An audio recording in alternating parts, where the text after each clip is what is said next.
here in front of the Israeli School, Universal Practical Knowledge, the Philadelphia Division, here at 3226 Cheltenham Avenue in Philadelphia. We're standing in front of the school right now, getting a description of the 12 tribe sign that's been painted by one of the brothers that was in the school: Judah, Benjamin, Levi, Simeon, Zebulun, Ephraim, Manasseh, Gad, Reuben, Naphtali, Asher, and Issachar. Those are the 12 tribes of Israel.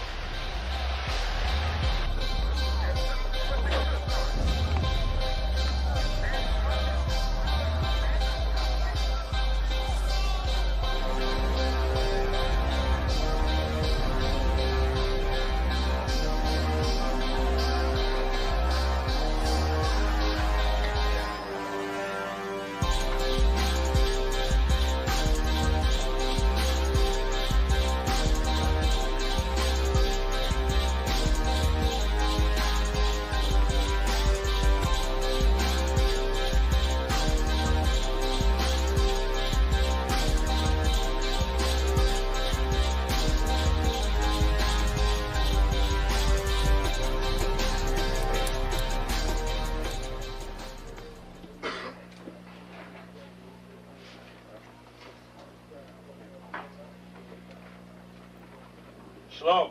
Shalom. You've been waiting for this day, so this day has finally come. A lot of you have been wondering where this knowledge that you've been hearing is coming from, and the powerful truth that you've been hearing, how this was established. Well, we finally were able to arrange for the priests to come down from New York and spend some time with us. And I'd like to introduce them if I can. These are some great brothers. We're very glad to have them with us. We want to make them feel as warm as possible, because this is their work and the extension of their work and what they've laid down some time ago. I'd like to introduce, first of all, priest and Sixth Shield General, fourth in command in the nation of Israel, Lahab. I'd like to salute this brother. March up. Barak.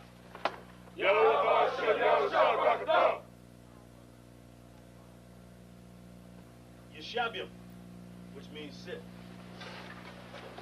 And I'm going to turn it over now to Priest General Lahab. Water, brother. I'd like to say this, starting off, we're very impressed at your school here, and we're very impressed to see that the brothers and sisters in Philadelphia think enough of the Most High and the Bible and the truth and your nationality to be a part of this, because most of the brothers and sisters are running from the truth.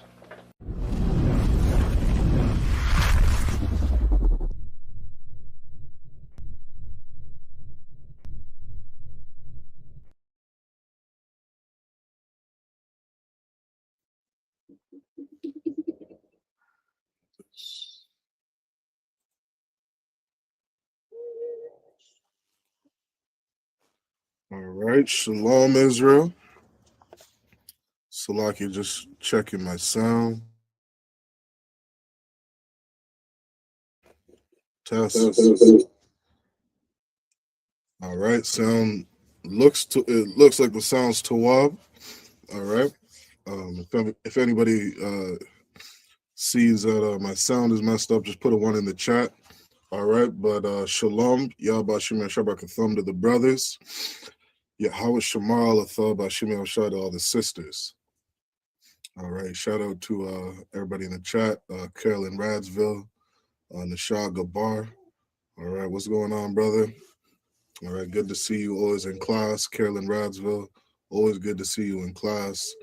Okay, these classes are everything for us.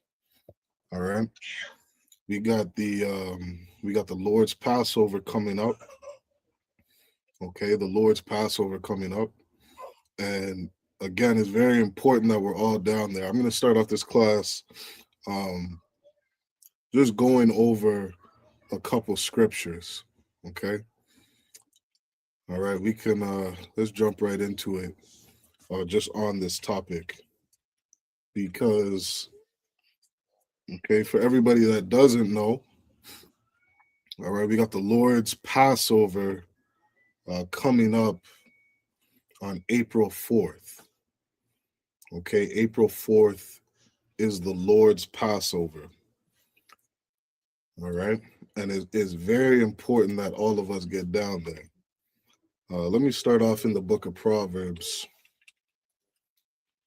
Let me pull this up.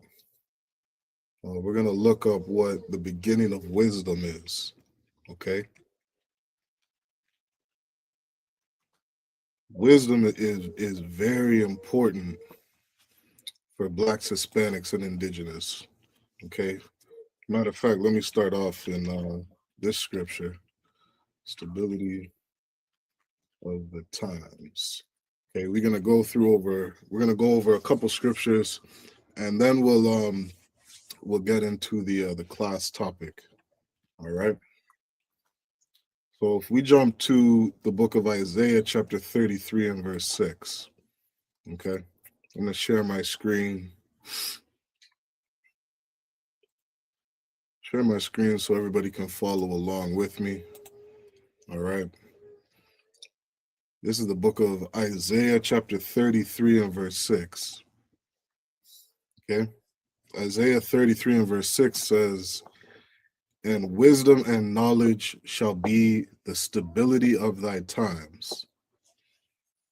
Okay. Stability of thy times is so important at a time where everything is so unstable. You know what I mean? We just went through, look at what COVID did to the nation of North America. You know what I mean? Not just North America, around the world. You know what I mean? I remember reading different news articles that was speaking on, how many people were dying every day from COVID. I think that was over in Portugal or Spain. Every day people were just dropping dead. You know what I mean? Like COVID had devastated this earth. You know what I mean? Came over to North America, and we saw the entire nation, you know what I mean, change just at the blink of an eye. You know what I mean? Gas prices going up, wood prices going up. You know what I mean? Grocery stores having everything empty off the shelves. People couldn't find diapers and toilet paper. It seemed like the world was going crazy. You know what I mean? And here we are still in 2026. The world is going crazy. You know what I mean? You see what's these constant wars and rumors of wars. You see Iran and Israel, Afghanistan, Iraq, you know what I mean? America, Venezuela, all these different wars, Russia and Ukraine, you know what I mean? Just nonstop wars. This whole earth is in disarray right now. You know what I mean? We're living in a time where things are extremely unstable.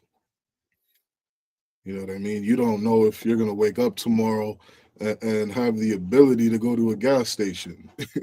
You know what I mean? People are stocking up on food, as they should be. You know what I mean? Because this time is a very unstable time. We don't know what can happen, day to day. Iran could send a bomb over to America and change your everyday life in the blink of an eye. You know what I mean? You had Russia was just flying spy planes over America just to see how close they could get to America's airspace. You know what I mean? Like, this time is a very unstable time. And Isaiah, the Most High through Isaiah said, "And wisdom and knowledge shall be the stability of thy times," meaning that the Most High is telling you that you can have stability. You can have stability, but that comes from wisdom and knowledge.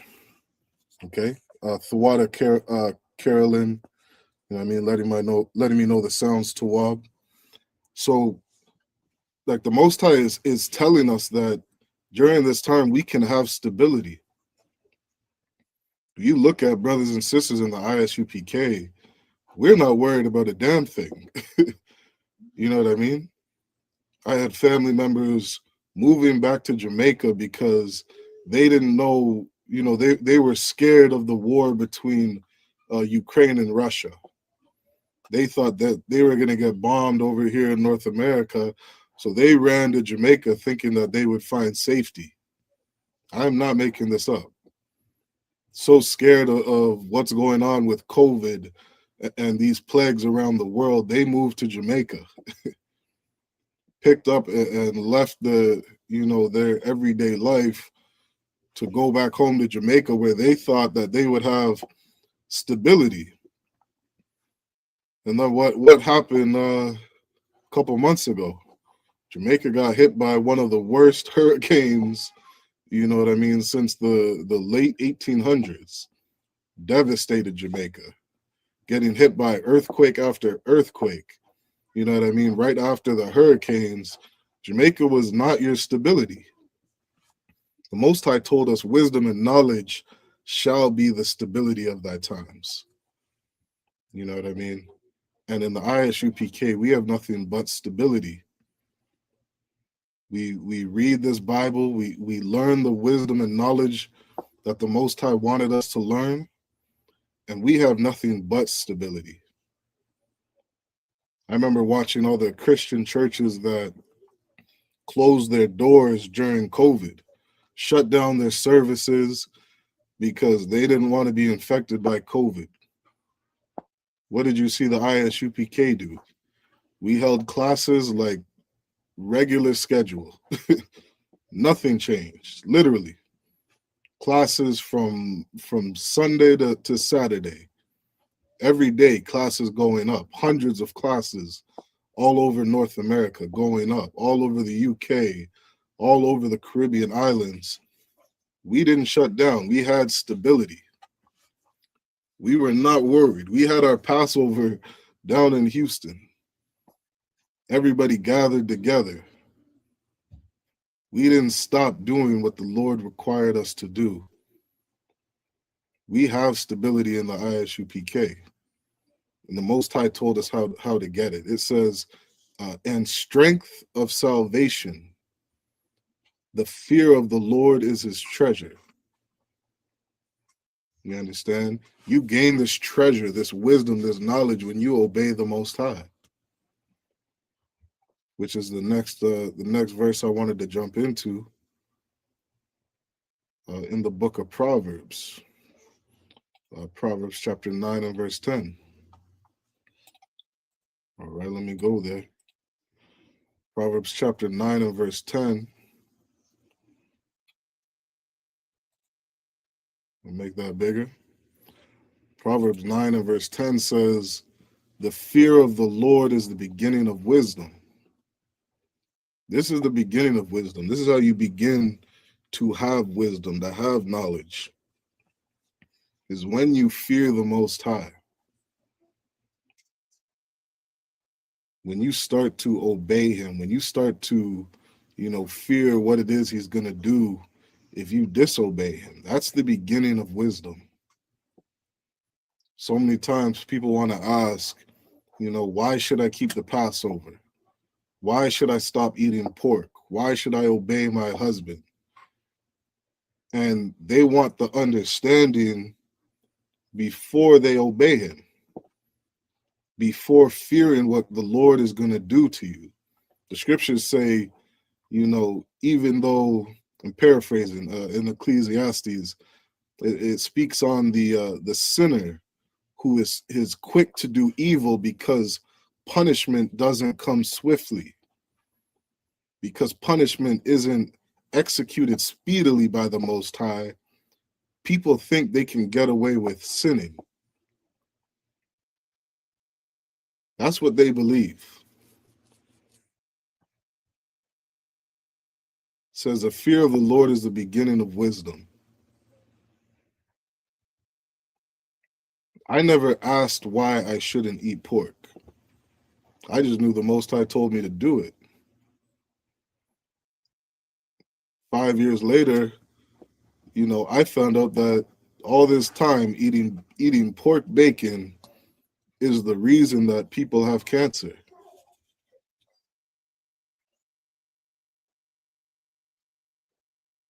Why the Most High told us to fear him.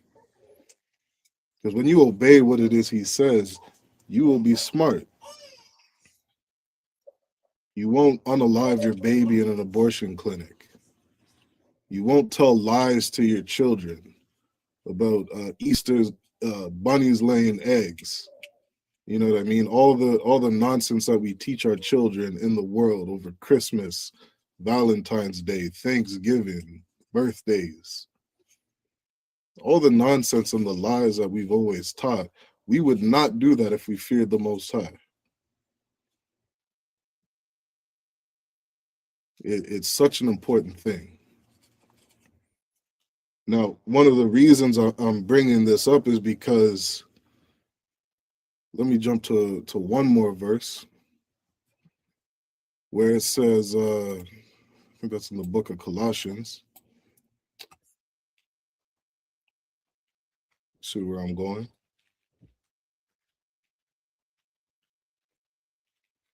We go to the book of Romans chapter 3 and 4.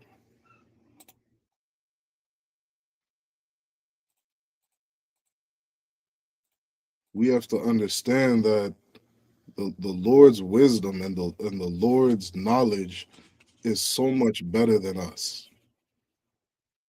So much better than, you know what I mean, anything that we ever thought on this earth. It says in the Bible, the wisdom of this world is foolishness to God. The wisdom of this world, there was a time where doctors were telling pregnant women it was safe to smoke cigarettes. Can you imagine that? That's just a couple decades ago. You're a pregnant woman and the doctor is telling you that smoking cigarettes is safe to do. It's a safe thing. Doctors were telling you that crack cocaine was not addictive. That's why God said the wisdom of this world is foolishness to God. It's foolish. If you try to find a reason why it's okay to eat pork, God is looking at you like you're a fool. You try to find a reason why it's okay to be a whore, God is looking at you like you're a fool. Scriptures say you turn your daughter, into whoredom. You give a daughter over to whoredom, that you will pollute the land. That was knowledge given to us thousands of years ago. Look at how polluted North America is. Polluted from all the strip clubs. Polluted from all the sex workers. All the men spending money to sleep with women who have been molested as a child. Do you understand how destructive that is? Look at society today. Just look at it. Just look at the fruits of society and everything that it's bared in this kingdom. Why God said the foolishness of this world is foolishness to God. The wisdom of the world is foolishness to God. People telling you you can smoke cigarettes while you're pregnant, and now there's some death warning on the back of every single cigarette package that you buy. Telling your dumbass that you're gonna die if you smoke cigarettes.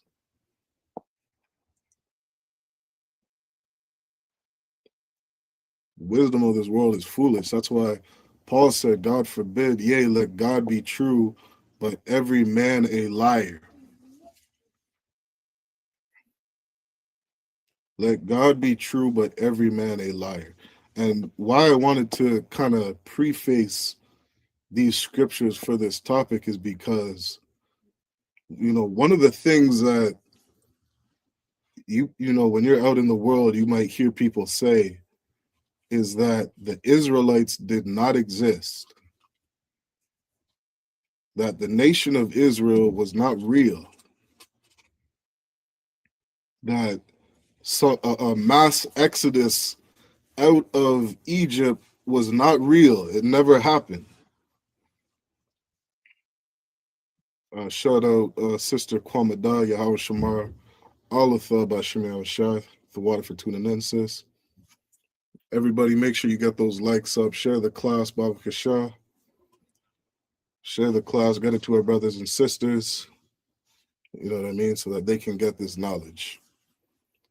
So that they can, Lord allow, get some information that will help them make it to the Passover. If you've been watching the ISUPK at all, you may have heard of something called the Passover demon.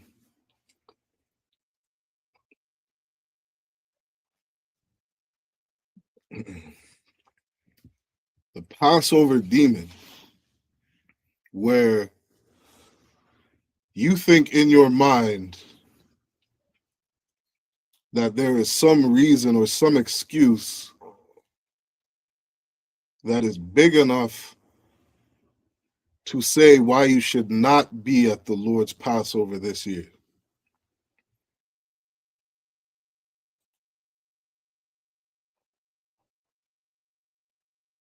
Passover demon is a demon that, you hear in your mind convincing you that you do not have to obey God, that you do not have to get to the Passover. That's what the Passover demon is. It's going to tell you that, your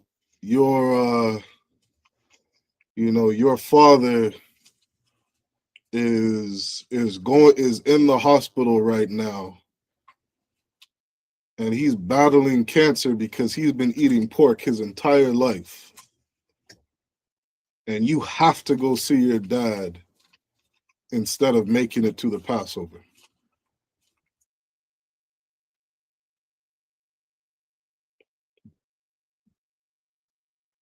That is a Passover demon.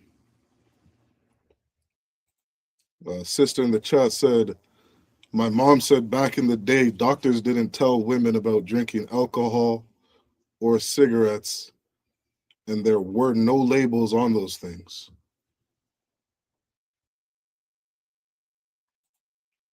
Are you saying, sis, that doctors did not tell women to smoke cigarettes? I'm not clearly understanding what you're saying. My mom said back in the day, doctors didn't tell women about drinking alcohol or cigarettes. Are you saying doctors didn't advise women not to do these things? I think that sounds more like what you're saying. The doctors did not tell women that they should not drink alcohol or cigarettes. Let me know if I got it right, sis, because if that's what you're saying, you're absolutely right, especially in the sense of when it comes to doctors for Blacks, Hispanics, and Indigenous, we have to fight so hard with the doctors to get, medical attention, for lack of a better word. Right? Damn right, sis. Like, you look at the amount of, Black women who are dying at an alarming rate after giving birth simply because they're not receiving medical attention from nurses. I think the percentage of like white women dying of the same thing is damn near does not exist, because nurses take care of white women, doctors take care of Asian women, doctors do not take care of Blacks, Hispanics, and Indigenous. And Paul said, God forbid, let God be true, but every man a liar. What did God tell us? God told us to honor the physician. Honor the physician, to listen to what the doctor says. You should be looking and seeking out medical attention aggressively, like General Mahaiman taught me. If you have some kind of sickness, some kind of illness, you need to aggressively attack that illness. You need to get on the phone with 100 different doctors if you have to, until somebody takes you. You can look up today where doctors don't treat blacks simply because they were taught in med school that we have a higher pain tolerance, that we have such a high pain tolerance, we don't need medical attention. So why would the doctor tell you not to smoke cigarettes? Doctor's not going to tell you shit. He's not going to just advise you for no reason. It says Esau has a perpetual hatred towards blacks, Hispanics, and indigenous. So you need to be aggressive with finding out from your doctor what medical assistance you need, because God told you to honor the physician. Honor him. Honor the medicine, the herbs that were, put here on this earth to heal you. It says that the herbs are here for medicine. You know what I mean? So going to the doctor is a good thing. Getting medical advice is a good thing. Taking your medication is a good thing. Why? Because God told us to do that. Carolyn said you have to advocate for yourself with your health. You know what I mean? Absolutely. What we need to do is obey God. Honor the physician like he told us to. It's like, let God forbid, let God be true, but every man a liar. How else does this play out? You have somebody telling you that you should not honor the doctor. You have people like Dr. Sebi tell you you don't need to honor the physician. Think of how many people are YouTube podcasts and information is out on YouTube advising blacks, Hispanics, and indigenous to stay away from medicine, to stay away from the doctor. That's going against God. That's going against what the Most High told us. And we have to apply this knowledge to every part of our life. Okay, what's going on, Maria? Shalom, sis, Yahweh Shamar, Alatha, Bashim Shai, for water for tuning in. Shout out Nawar, my rib, Yahweh Shamar, Alatha, Bashim Shai. All right. We have to apply this knowledge to every part of our life. Every single part of our life. Let me grab the book of, let's go to Deuteronomy, chapter 16 and verse 6.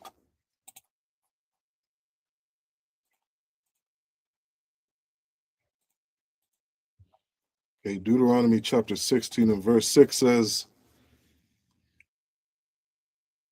but at the place which the Lord thy God shall choose to place his name in, there thou shalt sacrifice the Passover at even, at the going down of the sun, at the season that thou camest forth out of Egypt.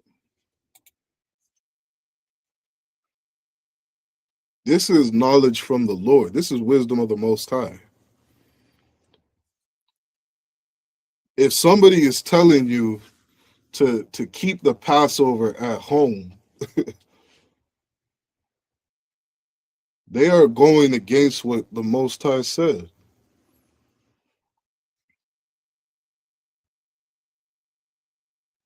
You see what I'm saying? Because the wisdom of this world is foolishness to God. You're not going to find a verse in the Bible that tells you to keep the Passover at your house. You might find, some verses in the Bible speaking on if you're unable to because of such a far journey, you might not be able to make it if that journey is too far.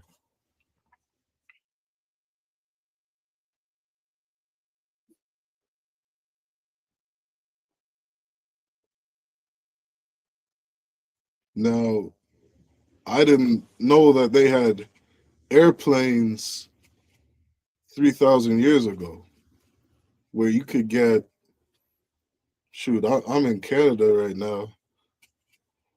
Let me see how long a flight is.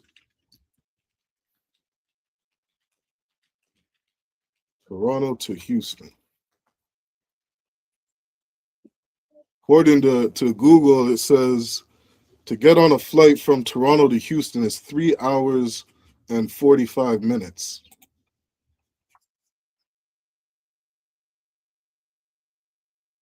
I get on a bus to see my rib.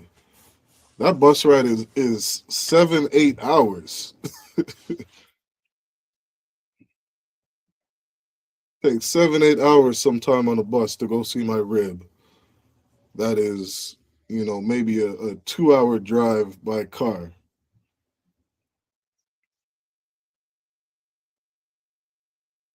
You're telling me I can get to Houston, Texas in under 4 hours? That's nothing. I used to go from Toronto to Florida, every couple months. That thing was like a 2-hour flight. Took me an hour to get from Florida to the JFK airport in New York, and then another 30 minutes from JFK to Toronto. That is not a long time. It may cost you a little money. So what should you do? What should you do to get to the Passover? You should do your best to plan. Be good at planning. Be good at budgeting. Be good at saving your money. As soon as we're done celebrating the Passover on April 4th, what's something you can do? Put $50 away every month. $50 away for every month. What's that? You're gonna come up with $600 by the end of the year. $550 by the time next year comes around. That's a good bit of money to buy yourself a plane ticket.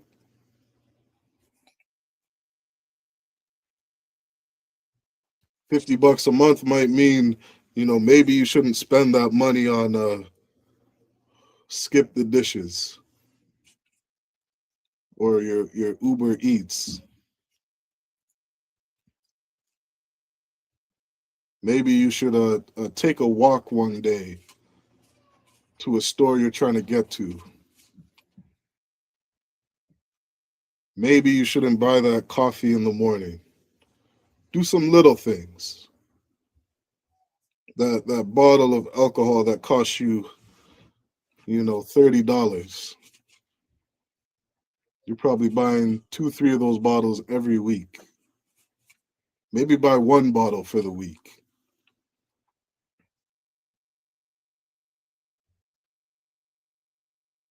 But you should do your best to make it down to the Passover. Another thing you can do is ask your brothers and sisters for some help. You might find out that there's a person that lives right beside you that is driving down to Houston.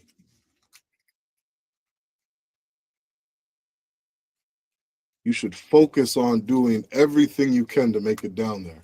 Why? Because the Lord said, but at the place which the Lord thy God shall choose to place his name in, there thou shalt sacrifice the Passover at even. The Lord didn't put his name inside of your house.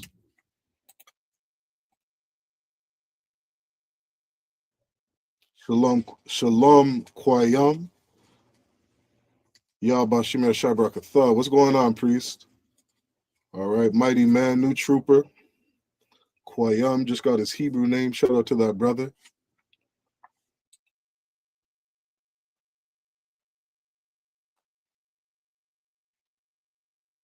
Anybody telling you not to go to the place where the Lord has chosen to place his name, that is the wisdom of this world. Because that's not what God said.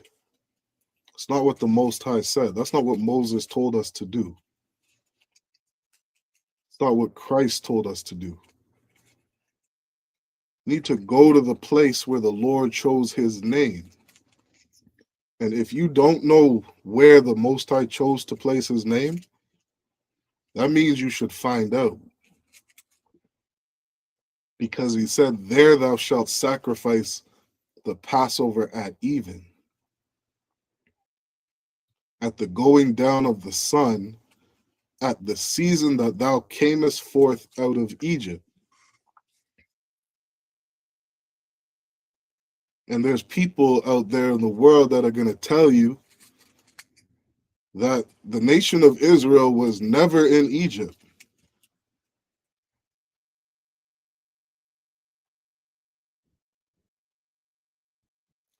So are you saying that God is a liar? Are you saying that the Most High is a liar? Are you saying that these records are not true?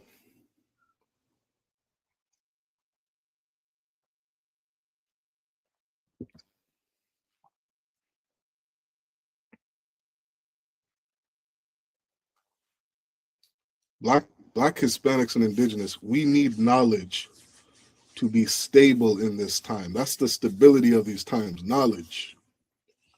You gain that knowledge by fearing the Most High. You show that you fear the Most High by obeying him, by your obedience, by keeping the Passover in the place he chose to put his name. And when you do that, you will begin to be wise. That's the beginning of wisdom. That's the beginning of knowledge.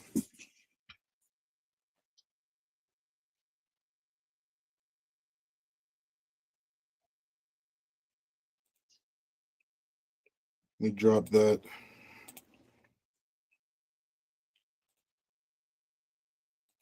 And pull this up.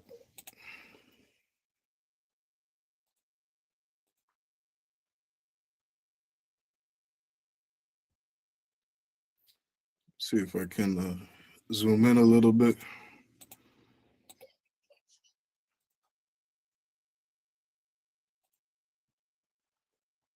That's the beginning of wisdom. Fearing the Most High, obeying his laws, doing what it is he said.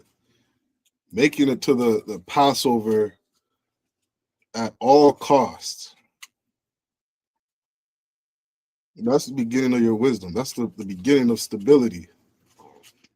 It's the beginning of you having the Most High's protection.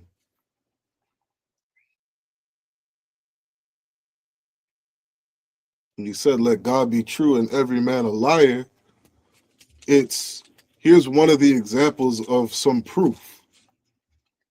How many times people say that the nation of Israel didn't exist? This is called the Stele of Merneptah. The Stele of Merneptah. It was originally erected by King Amenhotep III in his mortuary temple on the west bank of Thebes. King Merneptah the 13th son of and successor of King Ramses II, refused or reused the back face of his gray granite stele.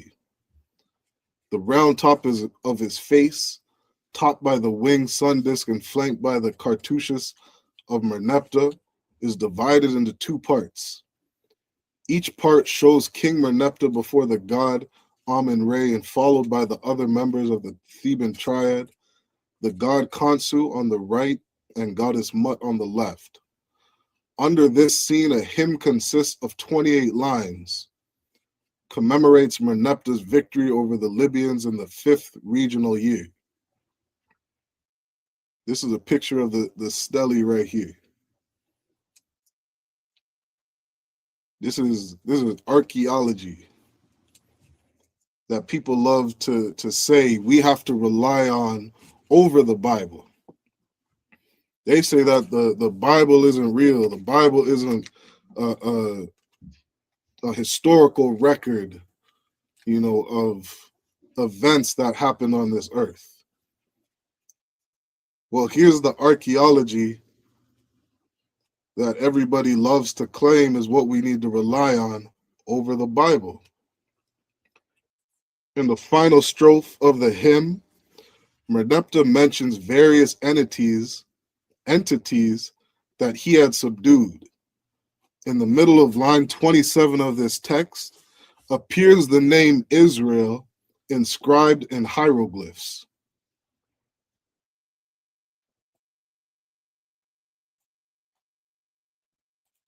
So everybody wants to say that Israel didn't exist. Israel was never in Egypt. The Exodus didn't exist. We need to rely on, archaeology. We need to rely on things outside of the Bible to prove that God is not lying, that God is not a liar, and that the Bible is true.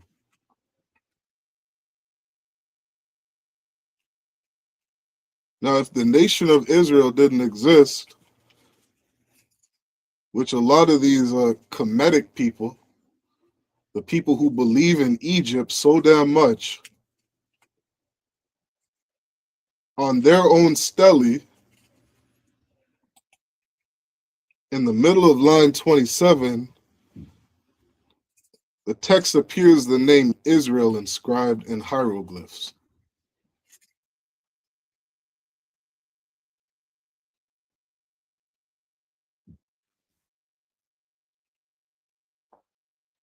It says, the name refers to the people and not to the state. Like other localities mentioned on the stele, the occurrence of this word indicate to some scholars that this king is the Pharaoh of the Exodus, but there is no evidence to prove that.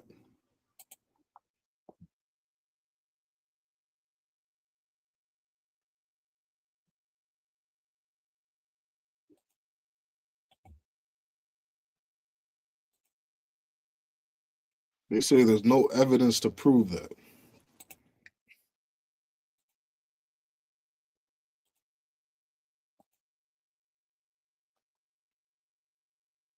Let's jump to the book of Genesis. Genesis 46 and verse 1. It says, and Israel took his journey with all that he had, and came to Beersheba and offered sacrifices unto the God of his father Isaac.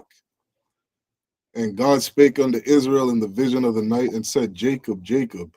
And he said, Here am I. And he said, I am God, the God of thy father. Fear not to go down into Egypt, for I will there make of thee a great nation. Blacks, Hispanics, and indigenous, we got to rely on the Bible as the source of information for us. I'm sure there's 1,000,001 scholars that would love to say that Israel did not exist. There's also another 1,000,000 scholars that tell you that Israel did exist.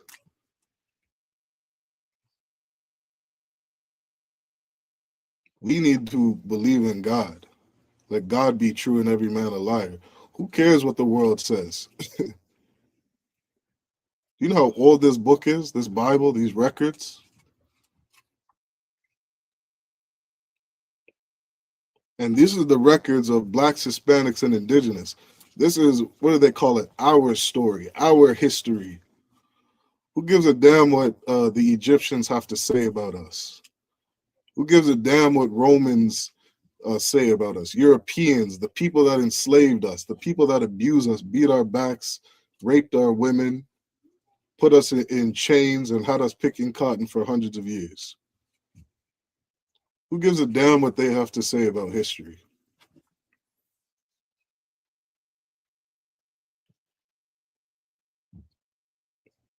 What's the Bible say? Consider the years of many generations. Pull that up.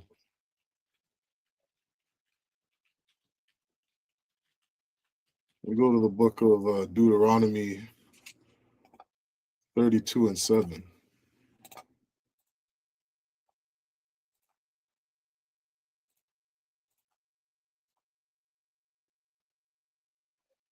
Moses told us to remember the days of old, consider the years of many generations, to ask thy father, and he will show thee. Want to know one of the most important things you learn from the Israelite school of universal practical knowledge? It's who you are, black man. Who you are, Hispanic and indigenous man. Because without the ISUPK, you would have no idea what nation of people you descend from. In 1980s, calling yourself, agree to call ourselves African American. Before the 1980s, calling ourselves Afro American. Before that, calling ourselves Negroes. You know what I mean? Calling ourselves every name but the children of Israel. Believing that we're Africans, that we're Hamitic. Without the ISUPK, you wouldn't know who your father is. How many times I go in the street and talk to brothers and sisters? One of the first questions I always ask a black man or Hispanic man is, where is your father from? What nationality is your father?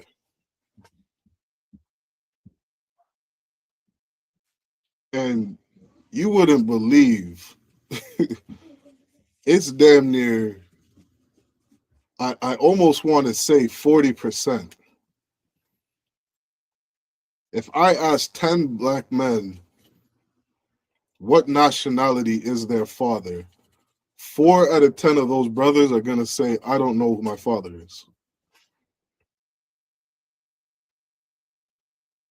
At least that's how it is in Toronto.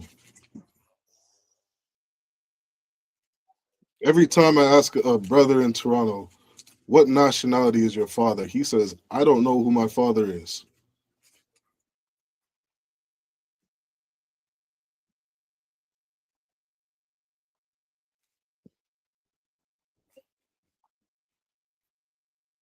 The other 2 or 3 out of that 10 say, I don't know who my grandfather is.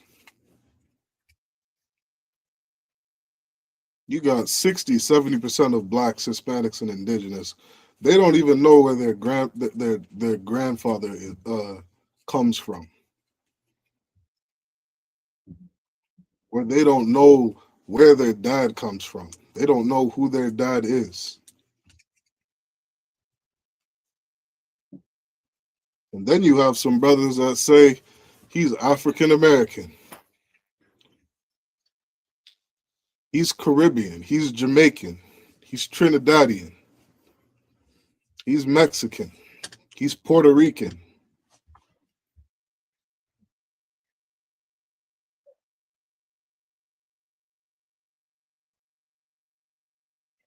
All of these are names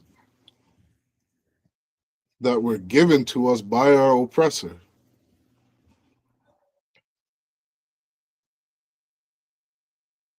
The word Puerto Rican means rich port. The word Jamaican means land of wood and water. The word Haitian means land of hell. African American, you come from two different continents. You come from Africa and America.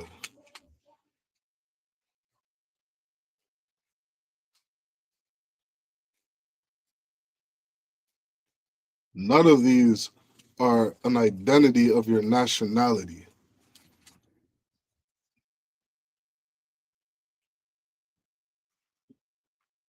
In 2026, you're filling out a job application, picking off that you are black. Your nationality is a color. You don't know who your father is. Moses told us to remember the days of old, consider the years of many generations. Ask thy father, and he will show thee. If you ask a Jewish man who is his father, he's going to tell you that my daddy's Jewish. And that same Jewish man, you ask him, where is your grandfather from? He's going to say, he's Russian. He's Polish. Because he knows where his father comes from. He knows where his grandfather comes from. He knows the history of his race of people.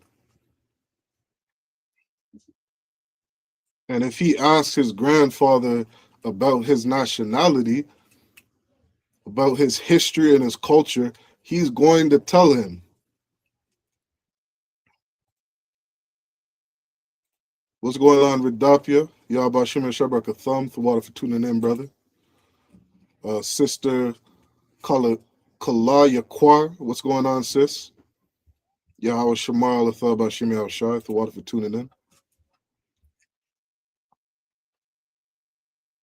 One of the problems with blacks, Hispanics, and indigenous is we don't know who our fathers were. We don't know our nationality. So how could we ask?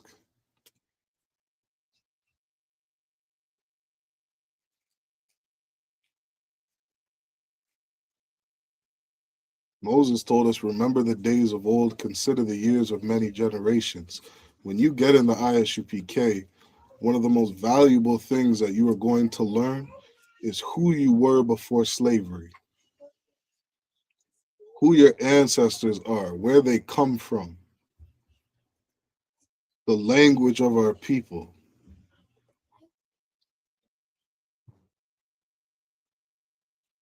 The ISUPK stands for Israelite School. We are a school. We are a non-for-profit organization committed to teaching, re-educating blacks, Hispanics, and indigenous. Because our people need knowledge. We need wisdom. We need stability in this unstable kingdom. We need the wisdom of who our father was. And our ancestors told us in Genesis, the 46th chapter, that our nation would go into Egypt. We just read that. Genesis 46, verses 1 through verse 4. Are you going to believe a white scholar, some European scholar that says Israel didn't exist?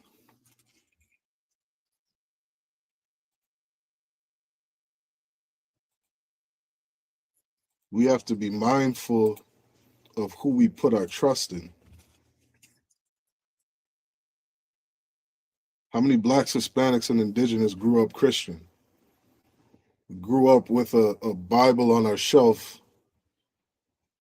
And how many of us actually read the book? Paul said, let God be true and every man a liar.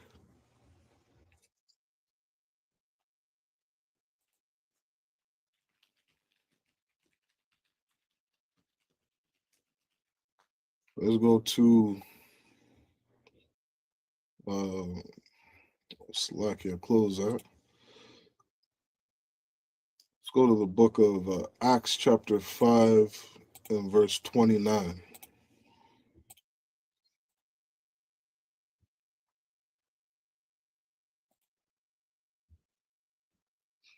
The book of Acts said, 5 and verse 29 said, Then Peter and other apostles answered and said, We ought to obey God rather than men. So you're going to believe a European scholar that said that the nation of Israel didn't exist? You're going to believe a brother who doesn't even know his nationality say that we should follow Egypt and that the nation of Israel never existed? A man that identifies as being black doesn't know his own identity. You're going to believe him over God? When God said that the children of Israel would go into Egypt?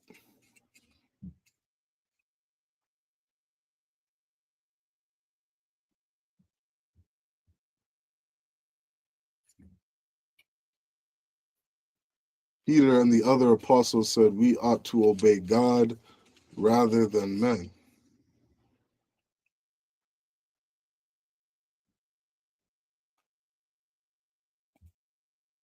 Let's share a video of, let me see where this is. Let's share a video on the tomb of Rekhmire. Not sure if I'm saying the name right, nor do I care. Okay, because this is a tomb of an Egyptian pharaoh.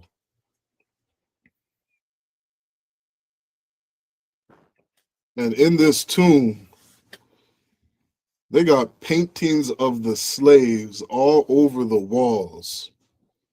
Paintings of what, some historians call bricklayers. That many historians would say was the nation of Israel inside of Egypt doing all the bricklaying under Pharaoh. I remember hearing Commanding General Yohanna saying he was in Egypt. He saw the paintings on the wall.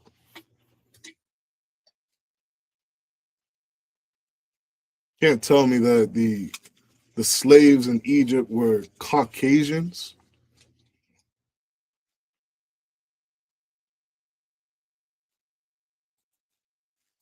Can't tell me that blacks, Hispanics, and indigenous weren't inside of Egypt building up that quote unquote great nation.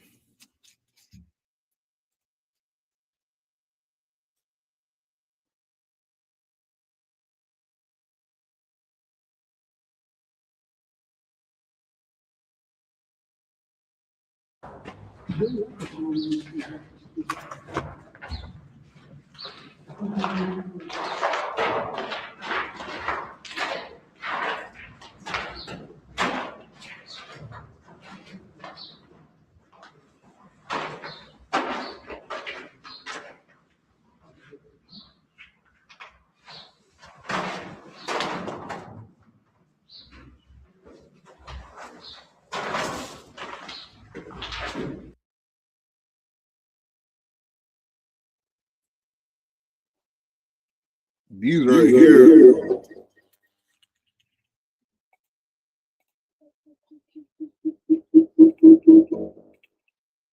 Slack you for the noise, or for that echo. These right here are paintings of black men inside of Egypt. Paintings of the bricklayers and the brick makers inside of Egypt.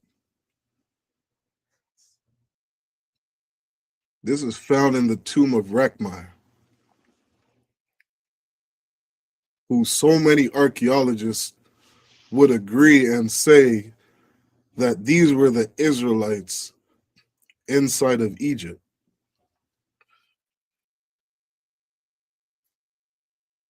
Now, I'm going to believe what God says.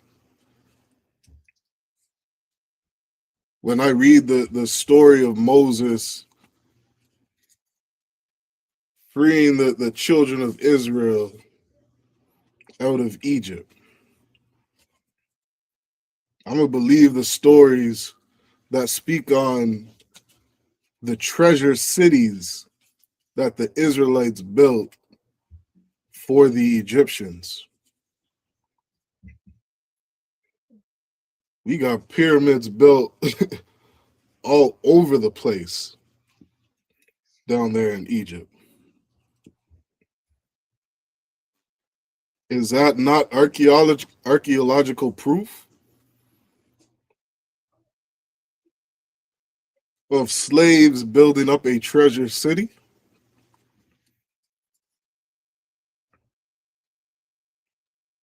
I'm going to believe Moses over any European historian. I'm going to believe Moses over any brother saying that we should follow the Egyptians when he doesn't even know his nationality.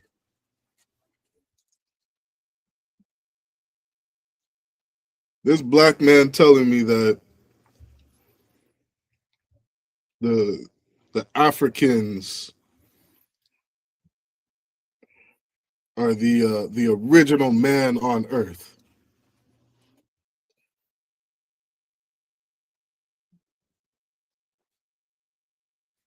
Because you're so starving for an identity that you just want to say that every African is a part of your family. You're Egyptian, you're Congolese, you're South African, you're a Canaanite, you're an Assyrian, you're you know, whatever tribe in Africa you want to claim to be, you want to claim them all because you believe you're African American. You believe in Africa, and Africa is the homeland and the motherland. When those people in Africa are barbecuing rat to this day, eating fly patties, and those are the people that you want to look up to. You want to take a bath from a cow's piss to bathe and wash your hair in because Africa is some great country. You want to be African so bad, go be African. You want to go eat monkey meat with Africans, go and do that. If you believe that's your nationality. Take on all the culture of Africa, please. But like it says in Joshua, as for me and my house, we are going to Houston to eat some lamb. That's what we're doing. Because we got in the ISUPK and found out who our ancestors were. And we began in this house to gain some knowledge, to stop eating pork, to stop eating shrimp, to stop celebrating birthdays, to stop killing ourselves. Which is exactly what the ISUPK is going to teach you to do. It's going to teach you how to live. Because these laws, statutes, and commandments give us life. These laws, statutes, and commandments tell you you cannot smoke cigarettes. You cannot be a drug addict. You cannot kill yourself. You have to love yourself. That's what these laws are for. Not just loving yourself, but loving your brothers. Now that you stop smoking cigarettes and stop being a drug addict, you can't sell drugs to your people. You can't sell cigarettes to your people.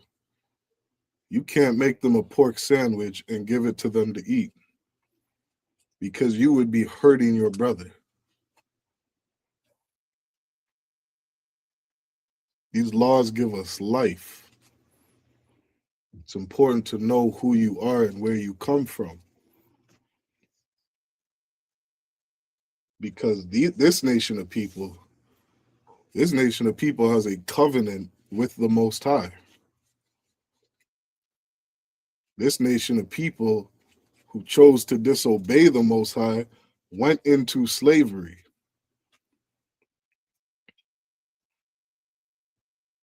Over and over. Let me finish this video.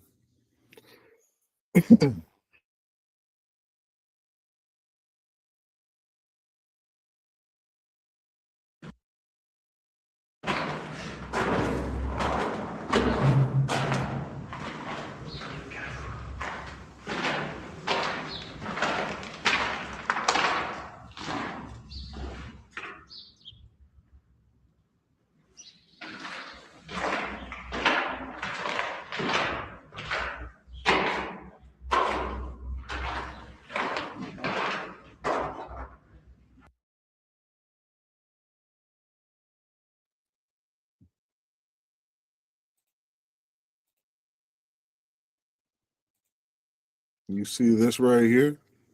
That's you, black man, on the walls in Egypt. That's you, Hispanic man, indigenous man.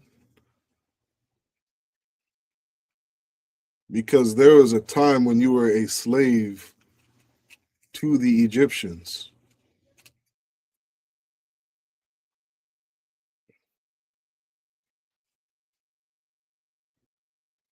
You could go get on a plane and fly to Egypt. Go inside this tomb right here and see yourself, see your ancestors painted on the walls.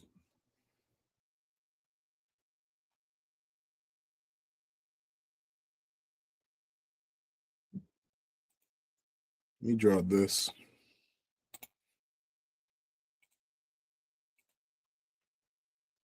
And go to the book of Exodus chapter 1. Let me start at verse 6. This is Exodus 1 and verse 6. And Joseph died, and all his brethren, and all that generation. And the children of Israel were fruitful, and increased abundantly, and multiplied, and waxed exceeding mighty. And the land was filled with them. So what the Most High said, what did our ancestors say?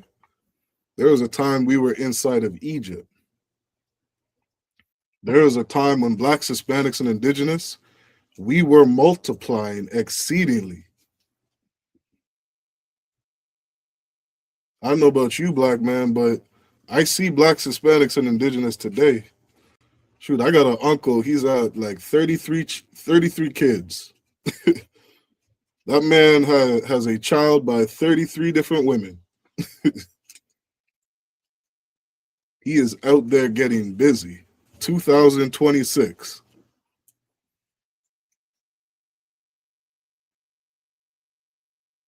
I can see this. I can see my people. How many wives these brothers have. How many children that these brothers are making. Children of Israel were fruitful. That's the spirit of my people. And we see it today. We're fruitful. It was just last year, I think last year, blacks, Hispanics, and indigenous are officially changing the fabric of the American population, the American society, where they are no longer the minority. Blacks, Hispanics, and indigenous, we are now the majority because white people are not making babies. But that black man that you love to say, that no good deadbeat black father that has produced 10 different babies, society wants to look down on him and tell him he needs to wrap it up. Brother, if you are having children, you are getting a gift from God, a gift of the Lord.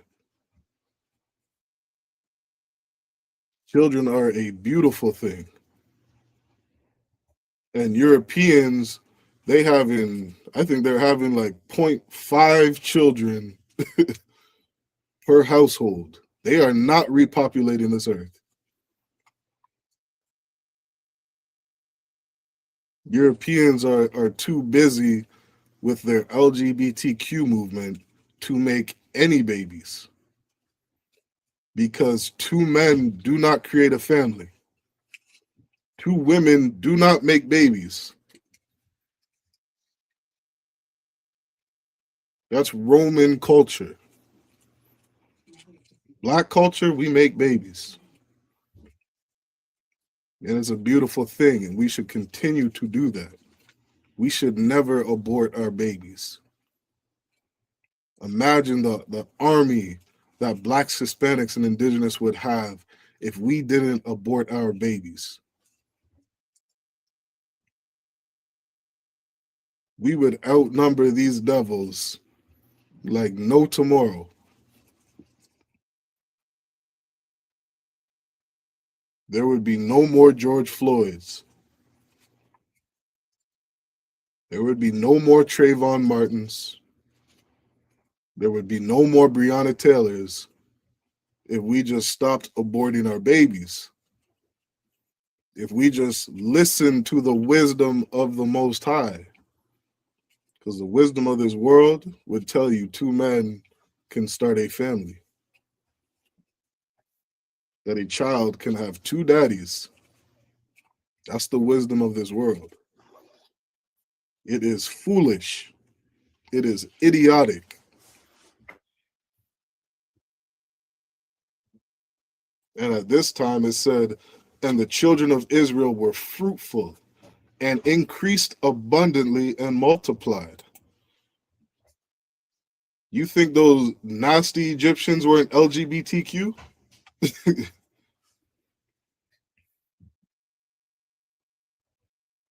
According to archaeology, it says those Egyptians were the creators of two daddies and two mommies.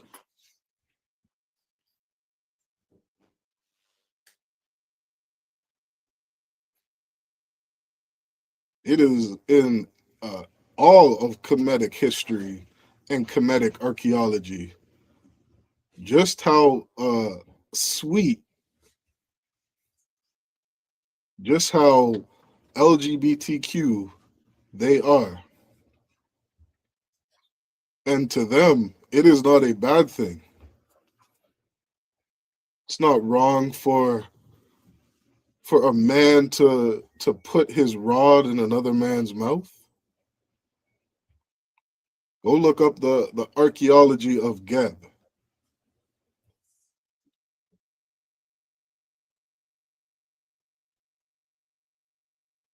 Every time you see a black man with an ankh around their neck, that symbolizes a penis and a vagina. And you walk around in 2026 with two nuts hanging around your neck, and you think that is not gay, you have lost your mind.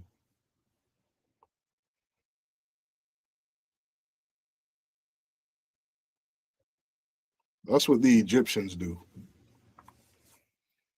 The children of Israel, we were fruitful, and we increased abundantly and multiplied and waxed exceeding and mighty, and the land was filled with them. We were growing as a nation because we were having babies.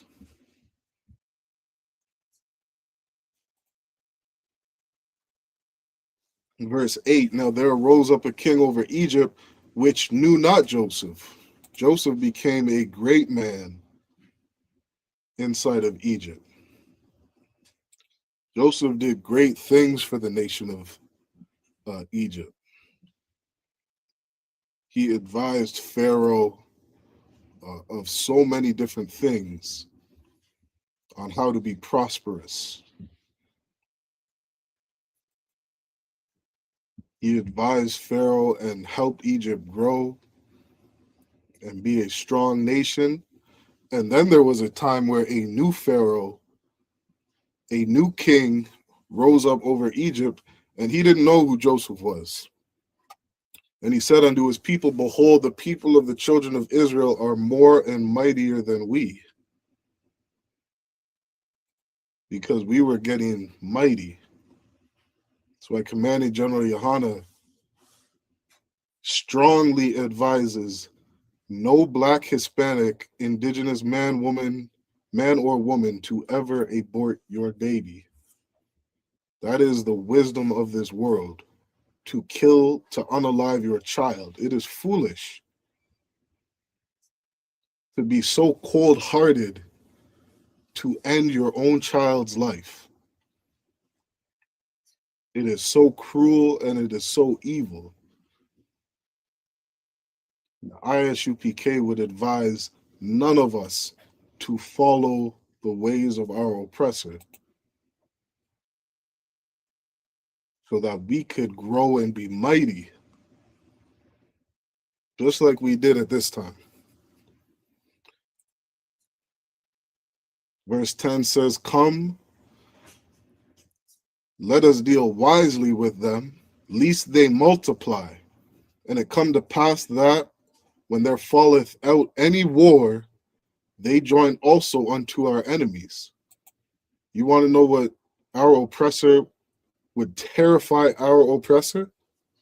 If we just stopped aborting our babies. Not only if we stopped aborting our babies, but could you imagine if we joined Russia? We joined China? Could you imagine if blacks, Hispanics, and indigenous stopped joining America's army? We stopped aborting our babies and we joined Russia.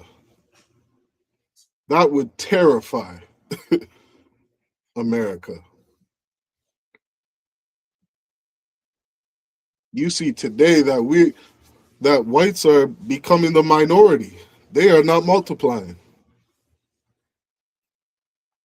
This is the wisdom of the Most High. It says,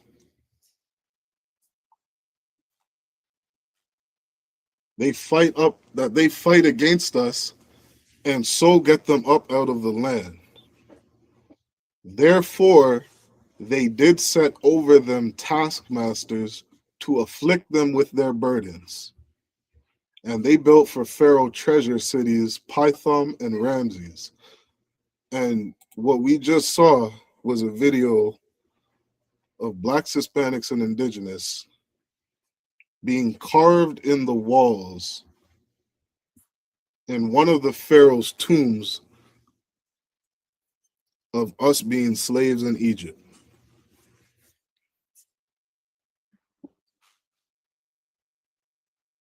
This is real history.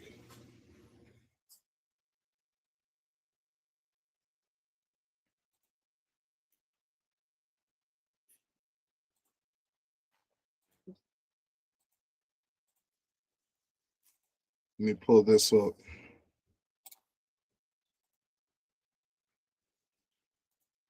This is called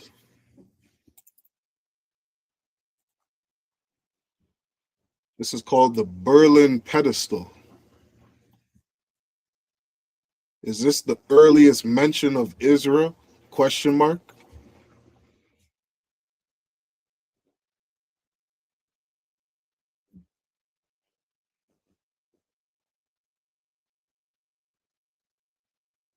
The Merneptah Stele, also known as the Israel Stele, is well known for containing the earliest mention of the word Israel, dated around 1207 BCE.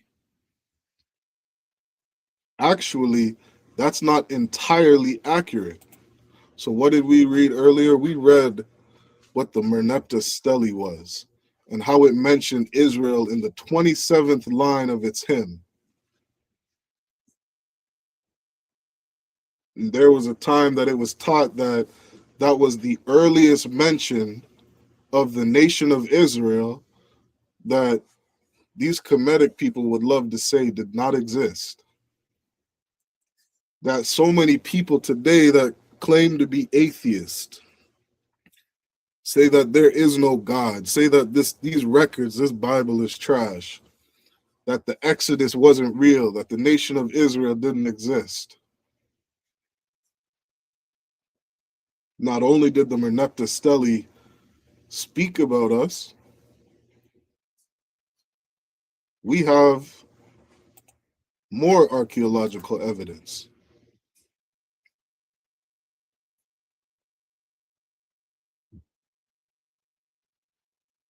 It's the earliest undisputed artifact containing the word Israel. There is another piece that may date up to 2 centuries earlier.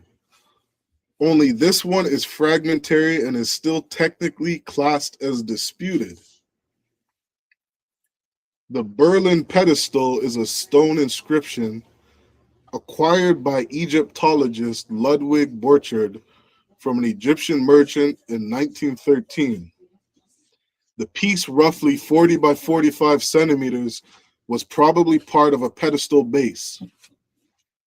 While the inscribed face is broken off at its edges, a sizable amount of the imagery is preserved. 3 captives are displayed, tied together at the neck, and depicted in the classic Egyptian West Asiatic form, a general depiction of Middle Easterners. Each prisoner has a corresponding name ring, labeling the country of origin for the prisoner in hieroglyphic script. This is the stele right here.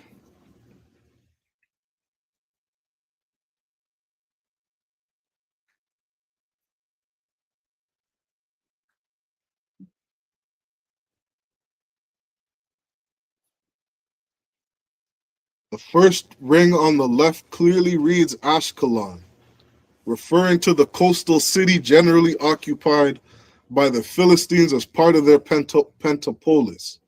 The middle ring clearly reads Canaan. The broken name ring on the right is the one in question. There has been some debate as to what the missing hieroglyphic letter in the upper right-hand portion of the ring is. So there was some time where, as you can see on the right, that right ring was partially cut off. Okay? If you look at it right here, you see the right side of this ring, the right side of this stele is partially cut off. Okay? Now we're going to jump down.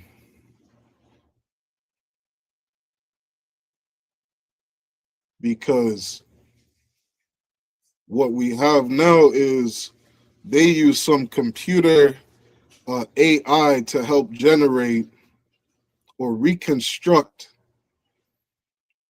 this stele. And this is what they came up with right here.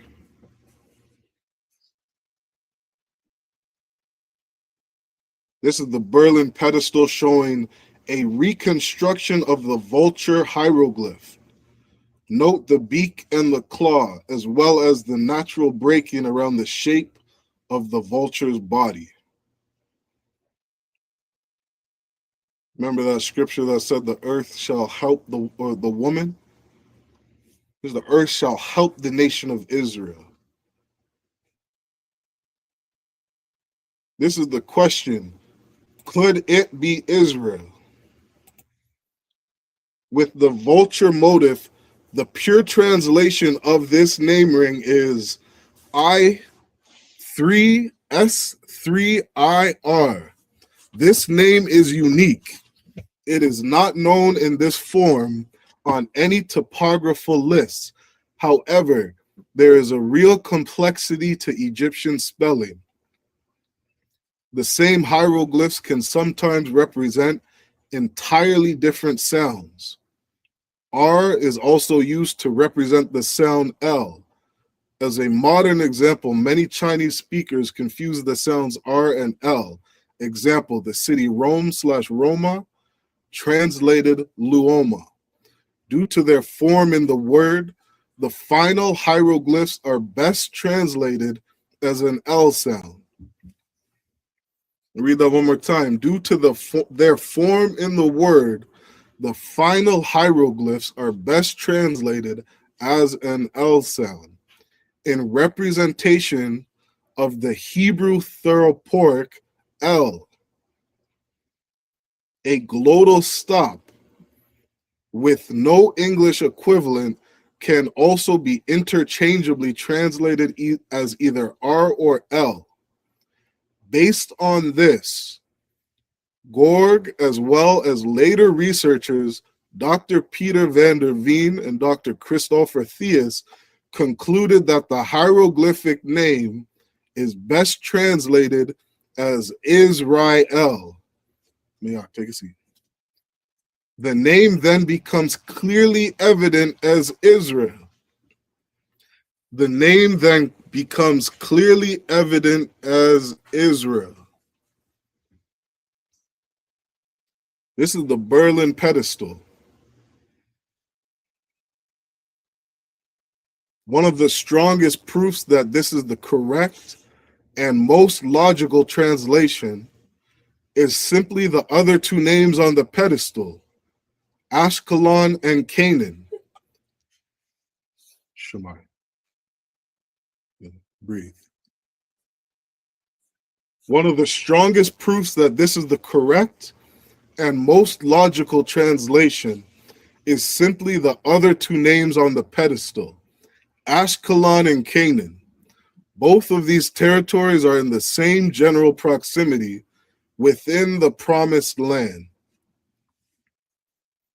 Thus, Israel is by far the best fit, and the Merneptah Stele provides further corroboration for this reading.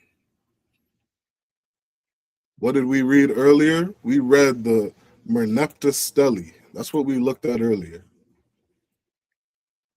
It was dated around 1207 BCE. This right here is dated even earlier. And it clearly is evident that that third ring is Israel.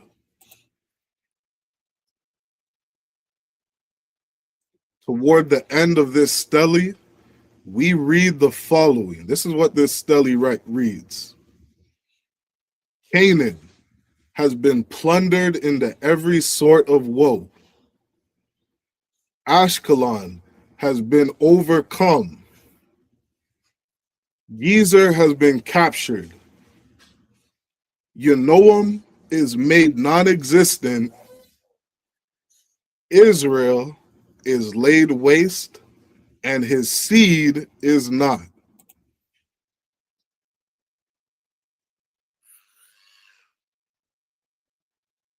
What does that stele say?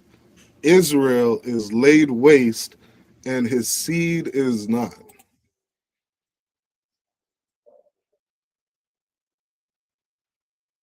Because blacks, Hispanics, and indigenous, we make babies.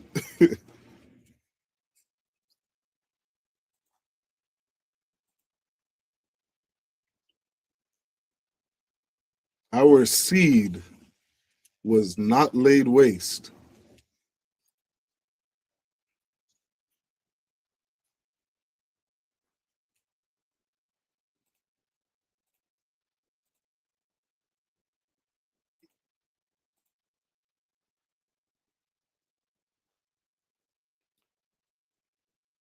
Exodus 1:10 says, "Come and let us deal wisely with them, lest they multiply." That's what you do, black man, Hispanic man, indigenous man. You multiply. And we got to follow the wisdom of this Bible. We got to follow what our fathers said. We got to find out who we are, who we descend from.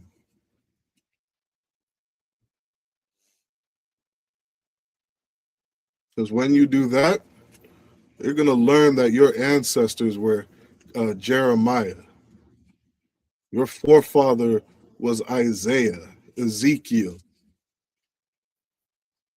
You understand? Solomon, David, Moses, all these brothers, Ruth, these sisters, these are our ancestors. And in our history book, it said, we multiplied. And archaeology says we multiplied.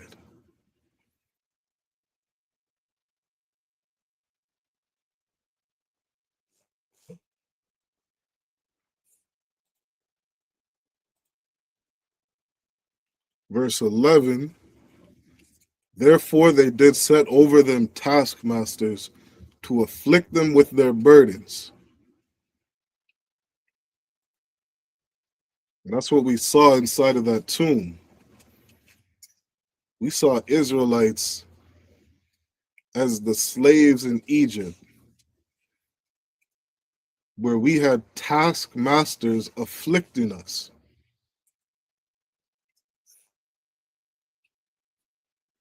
It's the same thing that goes on here inside of America, where you say, you look at your boss and you're scared to tell your boss you don't want to work overtime today. You're scared to tell your boss that you cannot take any time off to go and serve the Lord. You can't take off to go and get to the Passover. You're scared to tell your boss that. Why? Because Pharaoh set taskmasters over us to watch us, to keep us busy, to afflict us, to micromanage us, to look at us and say, you know, I saw you come in a minute late today. You're supposed to start at 7, it's 7:01.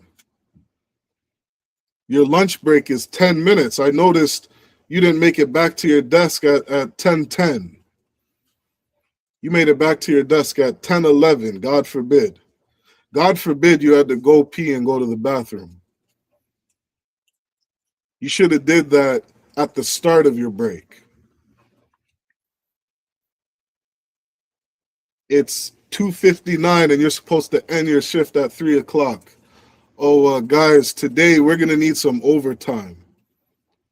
Wondering who can stay late today. You're scared to tell your boss no. Because how the hell are you going to pay your rent if you lose this job? Where are you going to get money to eat if you lose this job? If you don't stay an extra hour, if you don't stay an extra 2 hours. These are burdens. These are absolute burdens. I went to college for business. One of the things I learned in business was micro and macroeconomics. And I started to learn about price elasticity.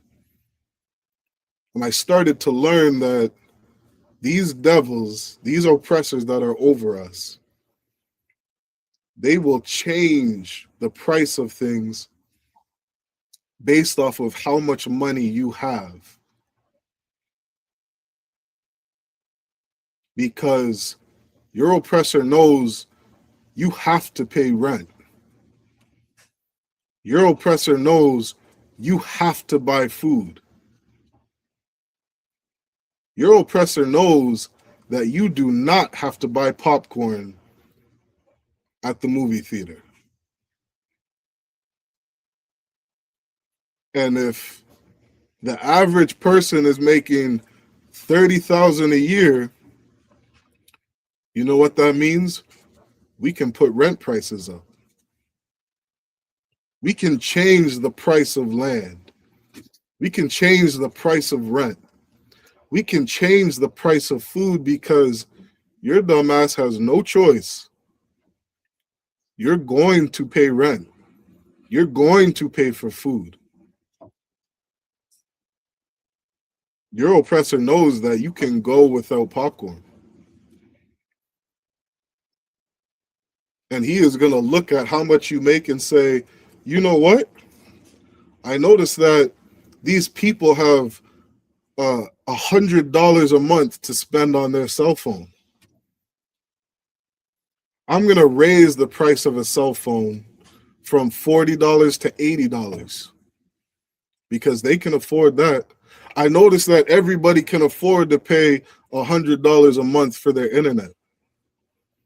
We're going to raise the price of internet from $40 to $100 because it fits their budget.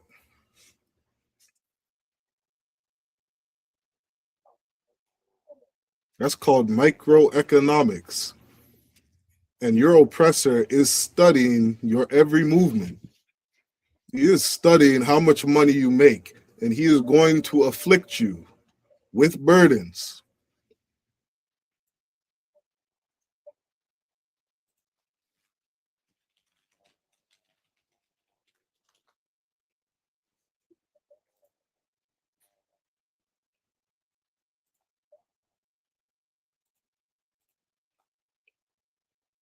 I'm going to hold this and go to Deuteronomy 28 and 48.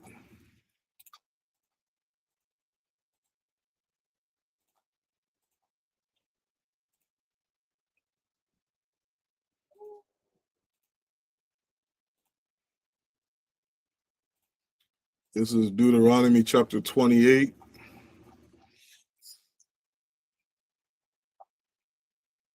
And verse 48. It says, therefore shalt thou serve thine enemies, which the Lord shall send against thee, in hunger and in thirst, and in nakedness, and in want of all things. And he shall put a yoke of iron upon thy neck until he have destroyed thee. Blacks, Hispanics, and indigenous, we do not own our own water purification plants. We don't have all the farms in North America. We don't have our own textile mills. We don't make our own clothes. Even if you wanted to make your own shirt, you got to buy fabric. And you get that from your oppressor. And your oppressor knows the cost of these things. I thought it was crazy that your oppressor afflicts you so badly that he copyrights, or not copyrights, he patents seeds. You are not allowed to plant your own seeds. That is illegal in some places in North America. You cannot buy an apple from the grocery store, plant your own seeds from that apple, because those seeds belong to a company.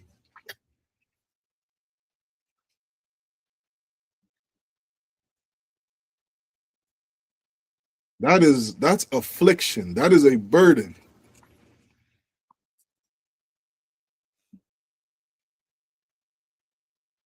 This is how Pharaoh afflicts us.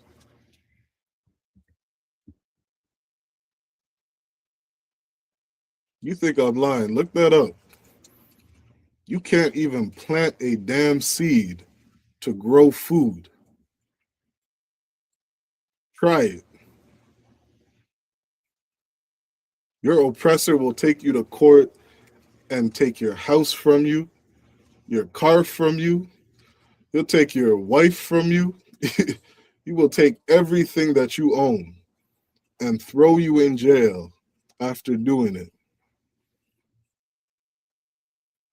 Because the seeds belong to him.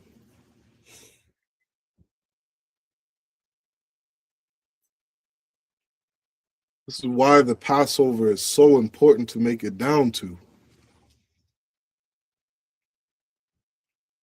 because instead of celebrating Easter, where we run around and chase some goddamn chocolate egg around the house, that's what your pastor would have you do. You're going to go to church and they're going to put some chocolate eggs all throughout the building, and you're going to spend your Sunday looking for chocolate. That's what your pastor is teaching you to do. In the ISUPK, we're going to Houston, Texas to remember the slaughter of the Egyptians. We're going to remember when the Most High unalived the firstborn of every Egyptian so that blacks, Hispanics, and indigenous could be free.